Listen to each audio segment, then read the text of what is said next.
Good morning to all dear students. आज हम electricity का ये मेरा थर्ड लेक्चर है। प्रीवियस 2 लेक्चर आप लोगों ने देख लिए होंगे। आज थर्ड लेक्चर के अंदर हम लोग ओम्स लॉ के बारे में बात करेंगे, रेजिस्टेंस एंड रेजिस्टिविटी के बारे में बात करेंगे।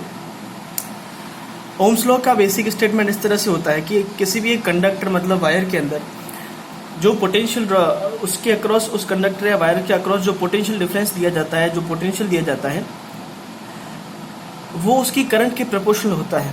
इट मीन्स कि the potential difference across the end of a given metallic wire in an electric circuit is directly proportional to the current flowing through it provides its temperature remain the same is called Ohm's law.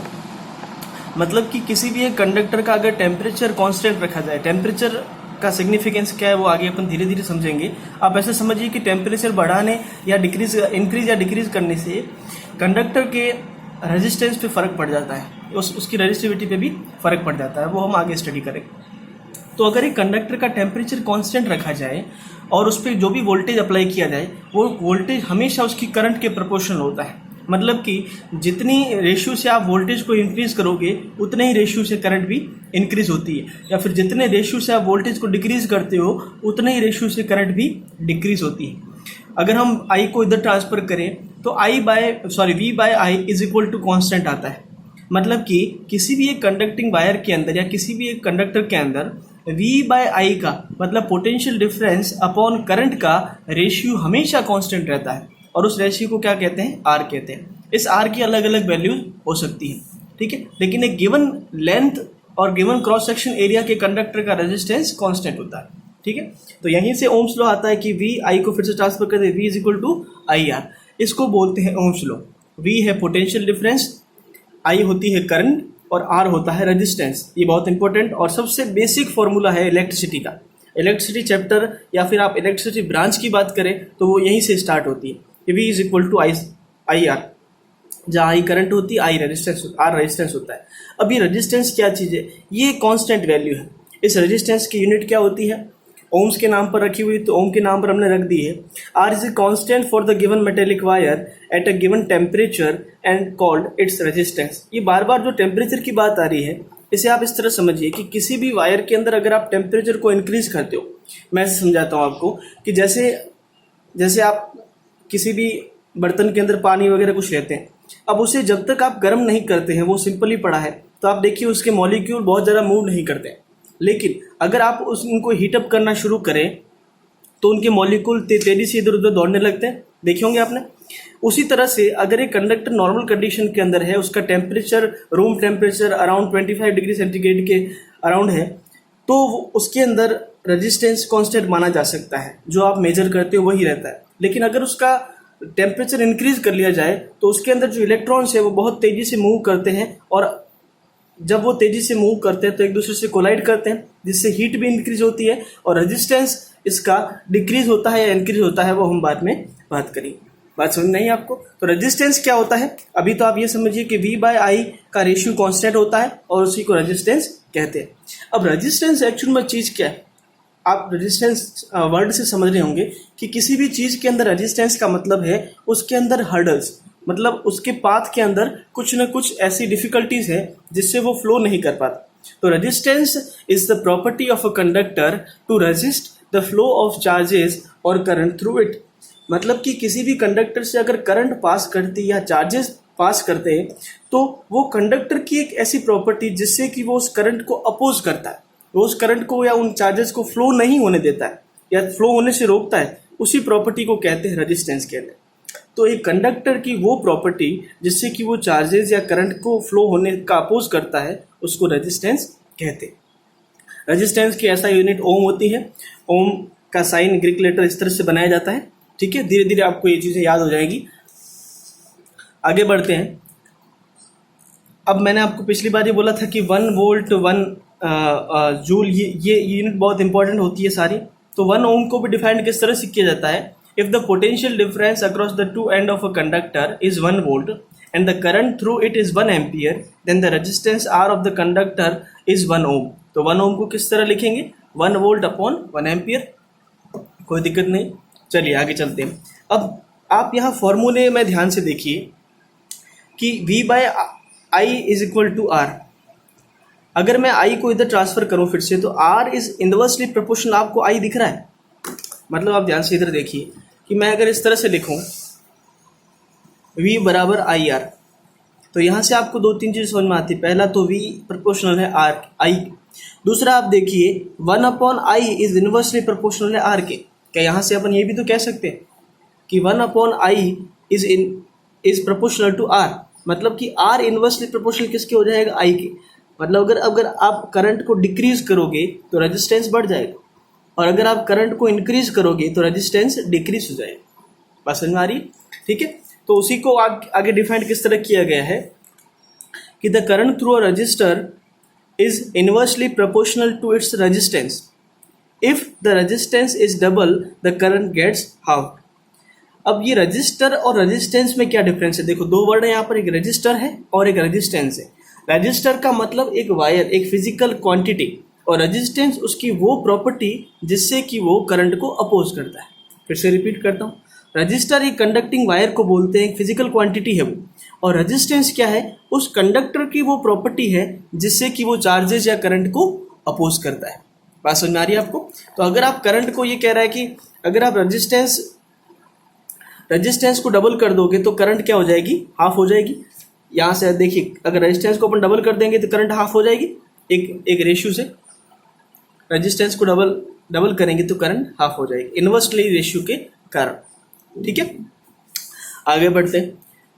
A component used to regulate current without changing the voltage source is called variable resistance. अब variable resistance का मतलब, एक तो register constant होता है, इधर देखिए पिछली बार मैंने आपको, अपन ने स्टडी किया था कि रेजिस्टेंस कांस्टेंट का साइन क्या होता है, कुछ इस तरह से होता है, पता है था? ये इसको R से लिखते हैं। अब ये कांस्टेंट रेजिस्टेंस है, मतलब ये जो R की आप सपोज वैल्यू मान लीजिए 5 ओम है, तो अब ये 5 ओम का रेजिस्टेंस एक कांस्टेंट वैल्यू का रेजिस्टेंस है।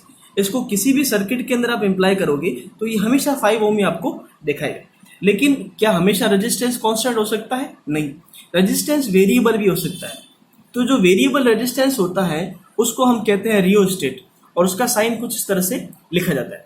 इस तरह से भी लिखते हैं कुछ बुक्स के अंदर, या कुछ साइन के अंदर इस तरह भी लिखते हैं। ठीक है, अब ये रियोस्टेट क्या होता है, ये देखिए लिखा हुआ है, rheostat is the device to change the resistance in the circuit. Rheostat वो डिवाइस है जो कि सर्किट के अंदर रेजिस्टेंस को चेंज करती है।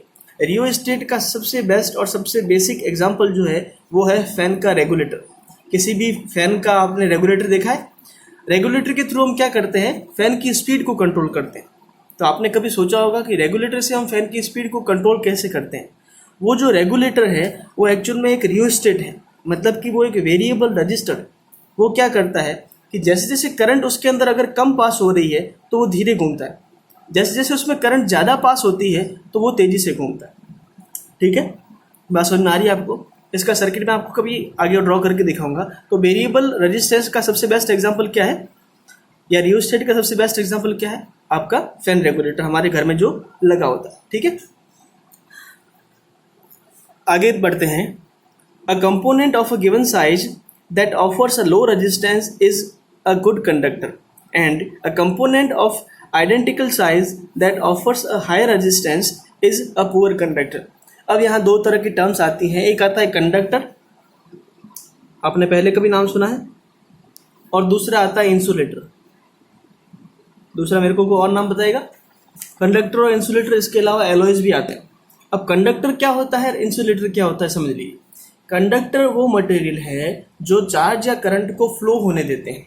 ठीक है, ये हो सकता है कि वो चार्ज या फ्लो को कम फ्लो होने दे, जिसका रेजिस्टेंस ज़्यादा होगा वो चार्ज को कम फ्लो होने देगा, और जिसका रेजिस्टेंस कम होगा वो चार्ज या करंट को ज़्यादा फ्लो होने देगा।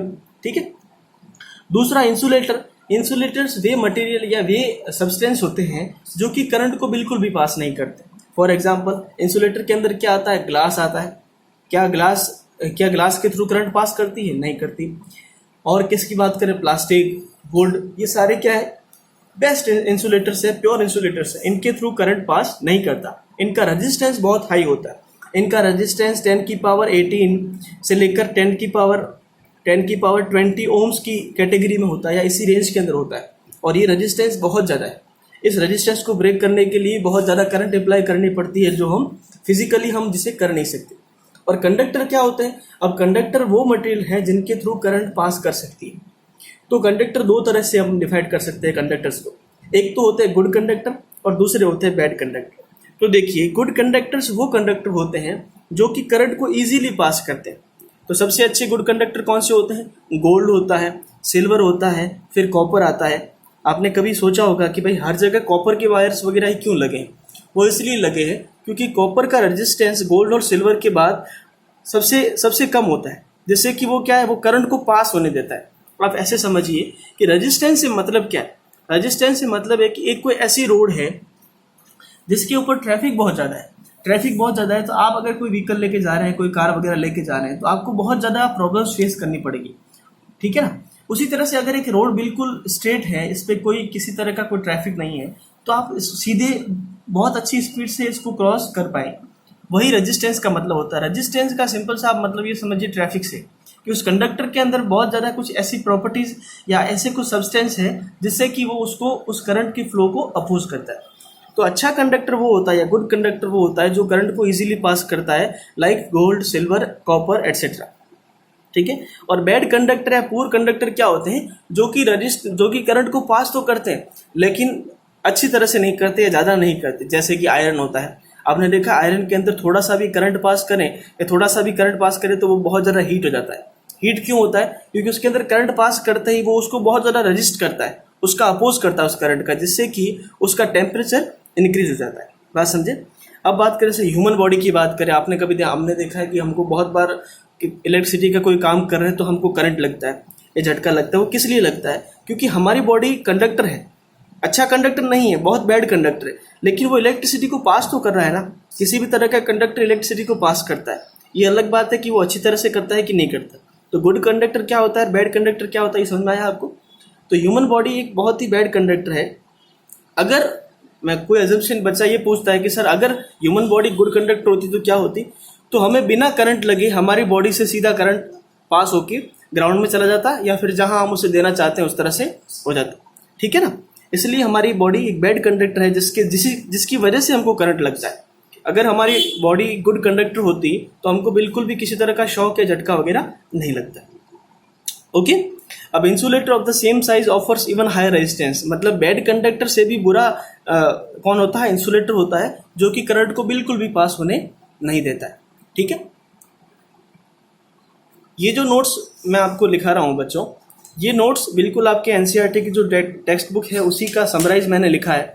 और जितने मेरे वीडियो लेक्चर्स आपके अभी इलेक्ट्रिसिटी का चैप्टर हो जाए, उसके बाद magnetic effect of electric current करेंगे, उन सभी के चैप्टर्स जो मैं आपको, जैसे मैंने ये नोट्स लिखवाए हैं उसी तरह से आप किसी भी कॉपी के अंदर इसको कॉपी कर लीजिए और इसको लर्न कीजिए, इसकी स्टडी कीजिए। ये बिल्कुल बुक की लैंग्वेज मैंने इसलिए लिखी है क्योंकि 10th बोर्ड के अंदर बच्चे हमेशा यूजुअली अपनी लैंग्वेज लिखने की कोशिश करते हैं, जो कि बोर्ड के अंदर बहुत ही एक बिल्कुल ही एक्सेप्टेबल नहीं होता है, ठीक है ना। इसलिए आप क्या करें कि जो भी ये मैंने लैंग्वेज लिख रखी है पूरी तरह से बुक की लैंग्वेज लिखी है और आप इसी को स्टडी करें और लर्न करें, ठीक है। और ये बिल्कुल समराइज नोट्स है बुक के, तो बुक में देखकर आपको बिल्कुल घबराने की जरूरत नहीं कि वहाँ बहुत सारा दे रखा है कि नहीं दे रखा है। लेकिन आपकी टेक्स्ट बुक में जो भी एक्टिविटीज़ दे रखी है वो सारी इन सारे, जैसे ओम्स लॉ पे दे रखी होगी, एक्टिविटी दे रखी होगी, आगे रेजिस्टेंस उस पर दे रखी होगी, तो उनको आप थोड़ी थोड़ी स्टडी करते रहें ताकि आपको चीज़ें और ज़्यादा क्लियर होती रहेंगी, ठीक है। तो मैं एक बार और दिखा देता हूँ, आप वीडियो को पॉज करके और आराम से इन नोट्स को लिख लें। चलिए आगे बढ़ते हैं।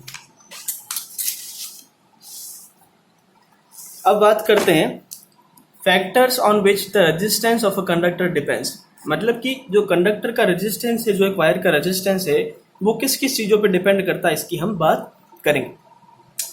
The resistance of a conductor depends on, 3 चीज़ों पे मेनली डिपेंड करता है। पहला, ऑन इट्स लेंथ, मतलब एक रेजिस्टेंस वायर की कितनी लेंथ है, वो कितना लंबा है। Second, its area of cross section, and third है on the nature of its material, मतलब कि पहला तो जैसे देखिए यहाँ पर मैं बना के दिखाता हूँ आपको। जैसे ये कंडक्टर है, कोई वायर, ठीक है, तो ये इसकी लेंथ होगी L, सही। ये इसका क्रॉस सेक्शन एरिया हो गया A, और ये किस मटेरियल का बना है वो क्या हो जाएगा, रो। उसी रो को बोलते हैं रेजिस्टिविटी। आगे अभी देखिए आप, तो मेनली तीन चीज़ों पे एक कंडक्टर का रेजिस्टेंस डिपेंड करता है। फर्स्ट डिपेंड करता है उसकी लेंथ पर। अगर आप लेंथ, मतलब कहने का ये कि अगर लेंथ को इंक्रीज या डिक्रीज करोगे तो कंडक्टर का रेजिस्टेंस चेंज हो जाएगा। अगर आप क्रॉस सेक्शन एरिया को इंक्रीज या डिक्रीज करोगे तो रेजिस्टेंस चेंज हो जाएगा। और उसी तरह से अगर आप मटेरियल को चेंज कर दोगे, मतलब एक कंडक्टर के इंस्टेड आप दूसरा यूज करोगे, तो भी उसका रेजिस्टेंस चेंज हो जाएगा। ठीक है। एक और फोर्थ फैक्टर में अगर यहाँ ऐड करूँ तो टेम्परेचर होता है। टेम्परेचर पे भी रेजिस्टेंस डिपेंड करता है, लेकिन 10th क्लास के लिए आपको भी ये कंसिडर नहीं करना है, वो हायर क्लासेस में जाके अपन आराम से स्टडी करेंगे। Precise measurements have shown that resistance of a uniform metallic conductor is directly proportional to its length and inversely proportional to the area of cross section। देखिए, ये कहना चाहता है कि किसी भी कंडक्टर का जो रेजिस्टेंस होता है, ये जो चीज़ें मैं आपको समझा रहा हूँ, ये एक्सपेरिमेंटल प्रूफ कर चुके हैं। पहले जो साइंटिस्ट थे उन्होंने बहुत सारे ऑब्जर्वेशन और एक्सपेरिमेंट करके उनको प्रूफ कर लिया। तो साइंटिस्टों ने क्या पाया कि जो रेजिस्टेंस होता है किसी भी कंडक्टर का, वो उसकी लेंथ के प्रोपोर्शनल होता है। पहली इक्वेशन तो ये, मतलब कि अगर लेंथ को इंक्रीज करें तो रेजिस्टेंस इंक्रीज होगा, और लेंथ को डिक्रीज करें तो रेजिस्टेंस डिक्रीज होगा। प्रोपोर्शनलिटी के साइन का मतलब समझते हैं ना आप लोग। दूसरा क्या बोला कि resistance of a conductor is inversely proportional to its cross section area.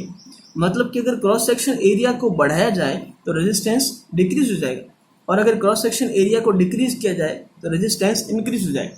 ठीक है। अब इन दो इक्वेशन को मिला के अगर मैं दोनों इक्वेशन को मर्ज कर लूँ तो मैं यहाँ से क्या लिखूंगा, R is proportional to L by A. ठीक है। जब प्रोपोर्शनलिटी के साइन को हटा लेंगे तो कोई एक कांस्टेंट आएगा, उसी कांस्टेंट को रो नाम दिया गया, ये भी ग्रीक लेटर है, रो एल बाय ए। ठीक है। उसी को मैंने यहाँ लिखा है, देखिए कि resistance of a wire is directly proportional to its length and inversely proportional to its cross section area. Cross section area मतलब कि ये वाला पोर्शन। ठीक है। ये मतलब इसको वाइड या तो वाइड कर दें या फिर नैरो बना दें। ठीक है। अगर दोनों इक्वेशन को, इक्वेशन 1 और 2 को मर्ज करेंगे तो R is proportional to L by A. जब अपन प्रोपोर्शनलिटी का साइन हटाएंगे तो एक प्रोपोर्शनलिटी कांस्टेंट आएगा जिसको हम रो बोलते हैं। इसको बोलते हैं रेजिस्टिविटी ऑफ द मटेरियल। रो इसका नाम है। ठीक है। इसको इस तरह से लिखा जाता है, साइन है, और ये रेजिस्टिविटी ऑफ द मटेरियल होता है। मतलब एक जो जिस मटेरियल का कंडक्टर बना है उसकी रेजिस्टिविटी क्या है वो ये डिफाइन करता है। ठीक है। अब रेजिस्टिविटी, इसकी यूनिट क्या होती है? रेजिस्टिविटी किसी भी कंडक्टर की एक या किसी मटेरियल की एक कैरेक्टरिस्टिक प्रॉपर्टी है। Resistivity is a characteristic property of a material. The SI unit of resistivity is ohm into metre. Ohm into metre कैसे निकालते हैं, देखिए। जैसे फॉर्मूला क्या आया, आर बराबर रो एल बाय ए। ठीक है। अब मुझे रो की वैल्यू निकालने, तो आर ये रहा, ए को इधर ट्रांसफर कर लेते, एल नीचे आ जाएगा, तो इज इक्वल टू रो हो जाएगा। अब आप ध्यान से देखिए, अगर मुझे रो की यूनिट चाहिए तो मैं इन सब की यूनिट लिखूंगा तो रो की यूनिट आ जाएगी। तो पहले रेजिस्टेंस की यूनिट क्या होती है, ओम, इनटू एरिया की यूनिट क्या होती है, मीटर स्क्वायर, अपॉन लेंथ की यूनिट क्या होती है, मीटर। 1 मीटर से 1 मीटर कैंसिल आउट हो गया, तो यूनिट क्या आ गई, रो की, ओम इनटू मीटर। बात समझ में आ रही है आपको? ठीक है। इसी तरह से मैंने आपको बता रखा है फिजिक्स में हम किसी भी क्वांटिटी का यूनिट हम इसी तरह से फाइंड करते हैं। तो इसकी यूनिट क्या आ गई, ohm into metre. The metals and alloy have the very low resistivity in the range of 10⁻⁻8 ohm metre to 10⁻⁻6 ohm metre. मतलब मेटल्स एंड एलॉय जो होते हैं उनकी रेजिस्टिविटी बहुत कम होती है। एलॉय समझते हैं आप लोग? मतलब कि एलॉय मतलब कि बहुत सारे मटेरियल का जो मिक्सचर होता है, या अलग अलग मटेरियल का मिक्सचर बोलते हैं। ठीक है। तो मटेरियल का सबसे कम रेजिस्टिविटी होती है, उनके बाद एलॉयज की होती है, और उनके बाद सबसे ज़्यादा रेजिस्टिविटी किसकी होती है, इंसुलेटर्स की होती है। ठीक है। तो the metals and alloys have very low resistivity in the range of 10⁻⁻8 ohm metre to 10⁻⁻6 ohm metre, and they are good conductors of electricity. मतलब कि वो इलेक्ट्रिसिटी के गुड कंडक्टर। आप देखिए कि 10⁻⁻8 ओम मीटर है, मतलब 1/10⁻8। मतलब कि आप देखिए 10⁻⁻8 को किस तरह से लिखूं, 1/10⁻8। मतलब कि 1/10 के पीछे 8 टाइम्स आपको जीरो लगाने। तो इतनी छोटी क्वांटिटी, इतना छोटा रेजिस्टेंस होगा तो ऑब्वियसली वो एक अच्छा कंडक्टर होगा। मतलब कि वो कम से कम रेसिस्ट करेगा किसको, इलेक्ट्रिसिटी के फ्लो को। ठीक है। दूसरा, insulators like rubber and glass have resistivity of the order of 10⁻12 to 10⁻17 ohm metre. देखिए कितनी ज़्यादा है, 10 के पीछे 17 टाइम्स जीरो, इतना उसका रेजिस्टिविटी है तो वो करंट को बहुत कम फ्लो होने देता है या फिर नेग्लेक्टेड फ्लो होने देता है या फ्लो ही नहीं होने देता है। तो ये जो इंसुलेटर्स, मेटल एंड एलॉय की जो रेजिस्टिविटी और रेजिस्टेंसेज है उनकी टेबल आपकी टेक्स्ट बुक में भी दे रखी है, उसको बिल्कुल भी आपको लर्न नहीं करना है, एक भी क्वांटिटी की आपको लर्न नहीं करना है। अगर रेजिस्टिविटी या रेजिस्टेंस का क्वेश्चन आता है तो वो क्वेश्चन के अंदर ही आपको दे रखी होती है रेजिस्टिविटी, डायरेक्ट आपको रो दे रखा होता है, एल दे रखा होता है, ए दे रखा होता है, तीनों फॉर्मूले में वैल्यू पुट करो और रेजिस्टेंस निकालो। इसी तरह के क्वेश्चन हम लोग आगे सॉल्व करेंगे। ओके, लास्ट पॉइंट है कि both the resistance and the resistivity of a material very with temperature. पहले ही मैंने आपको बता दिया कि रेजिस्टेंस एंड रेजिस्टिविटी दोनों ही टेम्परेचर के साथ वेरी करते हैं। ठीक है, जैसे टेम्परेचर इंक्रीज या डिक्रीज करते हैं उसी अकॉर्डिंग रेजिस्टेंस और रेजिस्टिविटी इंक्रीज और डिक्रीज होते हैं। एक छोटा सा एग्जांपल लेके कर लेते हैं, उसके बाद हम नेक्स्ट वीडियोस के अंदर और एग्जांपल लेके इसको ट्रीट करेंगे। रेजिस्टिविटी के भी मैं आपको और न्यूमेरिकल करवाऊंगा। फर्स्ट एग्जांपल है, ये बुक का ही एग्जांपल है। How much current will an bulb drawn from a 220 volt source if the resistance of the bulb filament is 1200 ओम। मतलब एक बल्ब है जिसका रेजिस्टेंस दे रखा है फिलामेंट का 1200 ओम एंड उस पर कितना वोल्टेज आ रहा है 220। दूसरा कह रहा है कि how much current will an electric heater coil drawn from a 220 volt source if the resistance of the heater coil is 100 ओम। मतलब कि एक तो बल्ब है जिसका रेजिस्टेंस है 1200 ओम और वोल्टेज है 220, और दूसरा एक हीटर है जिसका रेजिस्टेंस है 100 ओम एंड वोल्टेज कितना है 220। अब दोनों में आप देखिए 220 वोल्टेज दे रखा है। मतलब किसी भी, मैंने आपको पहले भी बता रखा है कि किसी भी डोमेस्टिक सर्किट के अंदर जो वोल्टेज आता है, मतलब आप यूँ माने कि हिंदुस्तान के अंदर जिस हर घर में जो वोल्टेज आ रहा है, किसी भी डोमेस्टिक सर्किट में जो वोल्टेज आ रहा है वो वोल्टेज एक कांस्टेंट है, और वो कितना होता है 220 से 230 के बीच में होता है। आप नियरली 220 मान के चलिए। मतलब कि आपके घर में जितने भी इलेक्ट्रिकल अप्लायंसेज लगे हैं ना, उन सभी पे वोल्टेज कितना आ रहा है 220 वोल्ट कांस्टेंट आ रहा है। अब वो हर अप्लायंसेज अलग अलग करंट को ड्रॉन करता है। मतलब आप ये मानिए कि करंट क्या चीज़ है, करंट किसी भी इलेक्ट्रिकल अप्लायंसेज या इलेक्ट्रॉनिक्स अप्लायंसेज का खाना होता है। वो मतलब वो जितना ज़्यादा खाना खाते हैं उतना ही अपना बिल आता है लाइट का। तो जितनी ज़्यादा कोई अप्लायंसेज, इलेक्ट्रिकल अप्लायंसेज या इलेक्ट्रॉनिक अप्लायंसेज जितनी ज़्यादा करंट को ड्रॉन करता है उसकी पावर उतनी ज़्यादा होती है, और पावर ज़्यादा होगी, ज़्यादा देर वो चलेगा तो अपना लाइट का बिल ज़्यादा आएगा। ठीक है ना। जैसे आप देखिए अभी अपन इसी क्वेश्चन में यही देखेंगे कि बल्ब और हीटर दोनों साथ साथ में चल रहे हैं और सेम ड्यूरेशन के लिए चल रहे हैं, लेकिन कौन ज़्यादा करंट को ड्रॉन कर रहा है ओपन फाइंड करते हैं। तो पहला हीटर के पहला बल्ब के वोल्टेज को मैं V1 मान लेता हूँ। कितना दे रखा है 220, रेजिस्टेंस कितना दे रखा है 1200 ओम, और इसकी करंट I1, मतलब बल्ब की करंट को मैंने I1 मान लिया। I1 फाइंड करना है तो V is equal to IR, basic formula. अगर मुझे I निकालना है तो मैं V से IR को डिवाइड कर दूंगा, तो 220 अपॉन 1200 तो कितना आ जाएगा 0.18 एम्पियर। मतलब 0.18 एम्पियर की करंट जो है वो बल्ब ड्रॉ कर रहा है। मतलब आप मानिए कि कितनी कम है। ठीक है ना, बहुत कम है, 1 से भी बहुत ज़्यादा कम है। अब आगे देखिए, अब दूसरा जो हीटर है उसकी बात करते हैं। हीटर का वोल्टेज कितना, वो भी उस पर भी 220 वोल्टेज आ रहा है, लेकिन उसका रेजिस्टेंस कितना है 100 ओम। उसका रेजिस्टेंस कम है। कम क्यों है? क्योंकि उसको अच्छी करंट अपन को ड्रॉन करवानी। I2 फाइंड करेंगे इसी तरह से, तो V2 is equal to I2 into R2, I2 is equal to V2 by R2। 220 upon 100 is equal to 2.2 ampere. 2.2 ampere heater consume कर रहा है। देखिए ज़्यादा करंट है कि नहीं। और यहाँ पर देखिए बल्ब कितना कर रहा था 0.8 एम्पियर। तो ऑब्वियस सी बात है कि कौन ज़्यादा, दोनों को अगर सपोज 1 आवर के लिए ट्रीट किया जाए, दोनों को 1 आवर तक अगर ऑपरेट किया जाए तो किसका इलेक्ट्रिसिटी बिल ज़्यादा आएगा? ऑब्वियसली हीटर का आएगा। Thank you. अब आप लोग इन्हीं जो मैंने नोट्स आपको लिखवाए हैं, इन्हीं सब नोट्स को आप अच्छी तरह से लिखिए। ये बिल्कुल आपकी बुक से मैंने लिखवाए हैं, और आपको कोई दिक्कत हो तो आप लोग पूछ सकते हैं। बाकी की बात हम नेक्स्ट वीडियो में करेंगे। Thank you.